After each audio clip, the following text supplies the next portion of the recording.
నమస్కారం. భక్తి భాస్కర ఛానల్‌కు స్వాగతం. ఈరోజు మనతో పాటు ఉన్నారు శ్రీమాతంగి రాజశ్యామల చారిటబుల్ ట్రస్ట్ ఫౌండర్ మరియు చైర్మన్, ప్రముఖ ఆధ్యాత్మికవేత్త, వాస్తు మరియు జ్యోతిష నిపుణులు శ్రీ వెన్నంపల్లి నిశాంత్ శర్మ అవధాని మహాభాగల్ అఘోర తంత్రి గారు. ఈరోజు మనకున్న ధర్మ సందేహాలను గురించి గురువుగారిని అడిగి తెలుసుకుందాం. నమస్కారం గురువుగారు. మహాదేవ. గురువుగారు, మకర రాశి వారికి జీవితంలో ఎంత కష్టపడినా కష్టాలు పడుతూనే ఉంటారు. వారిపైనే నరదిష్టి ఎక్కువగా ఉండడానికి గల కారణం ఏమై ఉంటుందంటారు?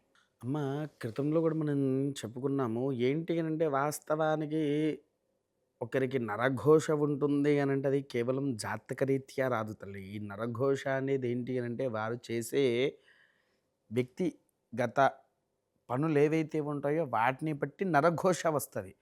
కాకపోతే వీరికేంటి పుట్టిన ఈ రాశి వారికి నరఘోష ఉంటది అనేది మన అపార్థం. మనది ఒక అపార్థము. కాకపోతే ఏంటి అనంటే వీళ్ళు పుట్టిన డేటు, టైము అది ఎందుకంటే వాళ్ళ లగ్న కుండలి ఏదైతే ఉంటుందో దాన్ని పెట్టి చూస్తే వారికి ఏమన్నా దోషాలు ఉన్నాయా, లేవా అనేది దాంట్లో క్లుప్తంగా మనకు కనిపిస్తది.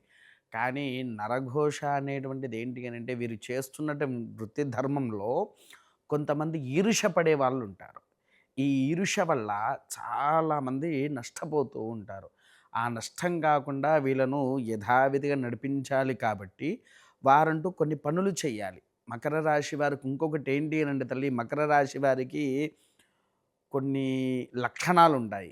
ఏం లక్షణాలంటే పుట్టినప్పటి నుంచి కష్టానికి బానిస. మకర రాశి అనేటువంటిది కష్టానికి బానిస లాంటిది. ఎప్పటినుంచి మనకు 3 నక్షత్రాలు వరుసగా వస్తది. కన్యా, తుల, వృశ్చిక రాశి వారికి. కన్యా, తుల, వృశ్చిక రాశి వారికి. వీరికి వరుస వచ్చిన తర్వాత 4వదేం వచ్చింది, మకర రాశిగా వస్తది. అవునా? అవును. ఈ మకర రాశి వారికి ఏంటి, అనుకున్న పని సక్రమంగా సాగిపోకుండా ఉంటూ ఉంటది. అసలు వాళ్ళు ఏ పని అనుకున్నా అది అవ్వదు. మొదటిది. రెండవది, మన పక్కనే ఉండి మనకు తెలవకుండా గోతులు తవ్వేటి వాళ్ళు ఈ మకర రాశికి ఎక్కువుంటారు. ఓకే. ఈ స్నేహితులు, స్నేహతత్వము, స్నేహ రూపాల్లో ఉండేవాళ్ళు ఉంటారు గదా! వాళ్ళే కావచ్చు, లేకపోతే ఇంటి వాళ్ళైనా సరే. కట్టుకున్న భార్య అయినా, అక్కయినా, చెల్లైనా, తల్లిదండ్రులు కాదు. కట్టుకున్న భార్య, అక్క, తల్లి, చెల్లె, అన్న, తమ్ముడు ఈ మకర రాశి వారికి ఇలాంటి వాళ్ళు గూడా గోతులు తీసే అవకాశాలు బాగుంటాయి. మరి వారు ఎవరిని నమ్మాలి గురువుగారు ఇలా అంటే? ఎవరిని నమ్మాలంటే అమ్మ, వీళ్ళకేంటి అనంటే వీళ్ళ జాతకాన్ని పట్టేసి మనకు వాస్తవానికి చిన్న స్థితిగతులు ఉంటాయి. ఏంటి, పుట్టిన డేటు టైంను పడితే వారికి నక్షత్రం అనేది ఒకటి వస్తుంది. మకర రాశికి 3 నక్షత్రాలు ఉంటాయి.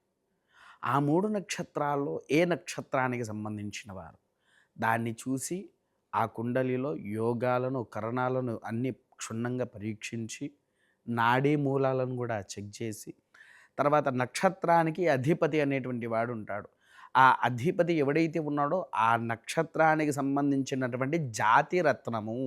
జాతిరత్నం అంటే తెలుసారా తల్లి? ఉంగరం స్టోన్స్ ఉంటాయి కదా, ఈ స్టోన్స్. ఆ జాతిరత్నాన్ని పెడితే వాళ్ళకుండేటువంటి సమస్య ఏదైతే ఉందో అది పరిష్కారానికి ఒక సందిగ్ధంగా తీసుకోవచ్చు మనం. అందుకోసం ఏంటి, ఈ జాతిరత్నాన్ని ధరించినప్పుడు వారికి ఉండేటువంటి నరఘోష కావచ్చు, వెనకాల గోతి తవ్వేవారు కావచ్చు, ఇంకేదైనా కావచ్చు, తొందరగా తగ్గిపోతూ ఉండే అవకాశం చాలా ఉంటుంది. ప్రభావం తగ్గుతుందంటారు జాతిరత్నం చాలా. ధరించడం వల్ల. జాతిరత్నం ధరించడం వల్ల అసలు ఊహించని ప్రమాదాలు కూడా తొలగిపోతాయి వారికి. ఓకే. మకర రాశిలో ఉన్న అన్ని నక్షత్రాల వారికి ఇదే ప్రభావం ఉంటుందంటారా? ఖచ్చితంగా తల్లి. కాకపోతే ఏంటి అనంటే పాదభేదాలు. కొన్ని పాదాలు ఉంటాయి. అంటే ఒక నక్షత్రానికి 4 పాదాలు. మీకు ఇప్పుడు అశ్విని నక్షత్రం ఉంది. చూ, చే, చోల, అశ్విని. లీలు, లేలో, భరణి. ఆ, ఈ, ఊ, ఏ, కృత్తిక. ఇలా ఒక్కొక్క నక్షత్రానికి ఒక్కొక్క పాదంగా విభజిస్తూ ఉంటాయి. అయితే ఇక్కడ ఇంకొకటి వీళ్ళు చేస్తున్న తప్పు కూడా ఏంటంటే తల్లి, ఈ నక్షత్ర జన్మ పాదం ఏదైతే ఉంటుందో కొంతమంది ఇప్పుడు నడుస్తున్న ఇటువంటి కలియుగ జనరేషన్లో 25 జనరేషన్స్లో పుట్టిన వారికి గుర్తుండాలని జన్మనామం ఏదైతే ఉంటుందో అదే జన్మనామాన్ని పెట్టేస్తున్నారు పిల్లలకు. అలా పెట్టకూడదా గురువుగారు? ఎట్టి పరిస్థితిలో పెట్టకూడదు తల్లి. ఎందుకు అనంటే దానివల్ల బాలారిష్ట దోషము అనేటువంటిది పిల్లలకు వస్తుంది 12 సంవత్సరాల వరకు. 12 సంవత్సరాల తర్వాత 18 సంవత్సరాల వరకు నార్మల్ జీవితం ఉంటుంది. 18 నుంచి ఇంకా వాడికి కష్టం అనేది మొదలవుతుంది. కొంతమందికి ఎలా ఉంటుందంటే అర్ధాయుష్షు కూడా వచ్చే అవకాశం ఉంటుంది పాదభేదాలను బట్టి. అందుకోసమే దీన్ని ఏంటి అంటే మనం క్షుణ్ణంగా ఎప్పుడైతే నీవు ఒక బ్రాహ్మణుడి దగ్గరికి వెళ్ళి నీ జాతకాన్ని కుండలిని క్షుణ్ణంగా చూపించుకొని దాన్ని బట్టి నువ్వు ఇది చేసుకుంటే అద్భుతమైన విజయాలను సాధిస్తాము తల్లి. మకర రాశి వారికి శని అధిపతి కావడం వల్లనే ఇన్ని కష్టాలు వస్తాయని కొందరు అపోహపడుతూ ఉంటారు. అది నిజమేనా గురువుగారు? శని అధిపతి అని అంటే అమ్మ రాశికి అధిపతి ఉంటాడు అంతే కానీ హ్మ్. నక్షత్రానికి అధిపతి ఎవడున్నాడో వాడి వల్ల వస్తాడు. రాశిపరంగా అధిపతి వచ్చిన వాళ్ళది పెద్ద సమస్య రాదు. నక్షత్రానికి అధిపతి ఎవడైతే ఉంటుండో వాడి వల్ల అయితే మంచి లేకపోతే చెడు రెండు జరుగుతూ ఉంటాయి. అటు మంచి జరిగితే ఇటు చెడు జరుగుద్ది రెండు. కాకపోతే అదేంటి అనేది మనం చూసుకుంటే సరిపోతుంది తల్లి. ప్రముఖంగా చెప్పాలి అనంటే నక్షత్రాన్ని బట్టే జాతిరత్నం పెట్టాలి. ప్రముఖంగా నక్షత్రాన్ని బట్టే జాతిరత్నం. ఇంకొంతమంది ఏం చేస్తున్నారంటే మీకు దశలు అని ఉంటాయి, దశలు వస్తూ ఉంటాయి, దశలను బట్టి ఉంగరాలను పెడుతూ ఉన్నారు. అలా ఎప్పుడూ పెట్టకూడదు. ఖచ్చితంగా నీ యొక్క నక్షత్రాధిపతి ఏదైతే ఉందో ఆ నక్షత్రాధిపతికి సంబంధించినటువంటి వాడి యొక్క ఉంగరాన్ని ధరిస్తే అద్భుతమైన ఫలితం ఉంటుంది. తర్వాత అమ్మ వీరికి కొన్ని లక్షణాలు ఉంటాయి. ఏం లక్షణాలు అని అంటే కోపిష్ఠులు, విపరీతంగా కోపం ఉంటుంది. తర్వాత ఏంటి అని అంటే మళ్ళీ వీళ్ళందరి మాట వినరు. వారికి ఎవరైతే నచ్చుతారో వారి మాటల్ని విని ఎంత కోపమైన క్షణంలో చల్లారిస్తారు. వాళ్ళకి నచ్చిన వారు చెప్తేనే వింటారు. ఎవ్వరు చెప్పినా వినని వ్యక్తులు ఈ మకర రాశి వారు. తర్వాత కొన్ని విషయాల్లో బద్ధకిష్టి. ఎంత బద్ధకం వస్తుంది అని అంటే వారికి అంత బద్ధకం. వారికి ఉండే బద్ధకం ఎలాంటిది అని అంటే అది మనం చెప్పుకున్నా వ్యర్థమే. అలా ఉంటారు. అలా అవి చూసుకుంటే సరిపోతుంది తల్లి. అంటే దీనికి వారికి పరిహారం ఏమైనా చెప్తారా గురువుగారు?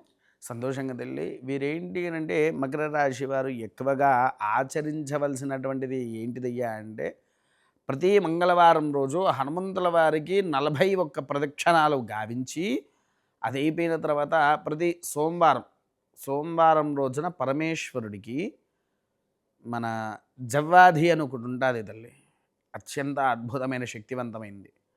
ఆ జవ్వాదిని తీసుకువచ్చి స్వామివారికి లిక్విడ్ అయినా సరే పౌడర్ అయినా సరే మనకు పూజా స్టోర్స్లో దొరుకుతాయి. సుగంధ ద్రవ్యము. దాన్ని ఎప్పుడైతే స్వామివారికి అభిషేకించి ఆ అభిషేకించిన నీళ్లు కొన్ని చెంబులో పట్టుకొని వాడి మీద చల్లుకొని ఆ నీళ్లు తిరిగి మరలా ఇంటికి తీసుకుపోయి ఇళ్ళంతా చల్లుకుంటే వాడి ఇంటికి ఒంటికి ఉండేటువంటి నరఘోషే కావచ్చు ఏదైనా సరే సంపూర్ణంగా నివారణ అయ్యే అవకాశం అయితే ఉంటుంది తల్లి. గురువుగారు, మా ప్రేక్షకుల సందేహాలన్నీ చక్కగా నివృత్తి చేసినందుకు ధన్యవాదాలు గురువు. మహాదేవ.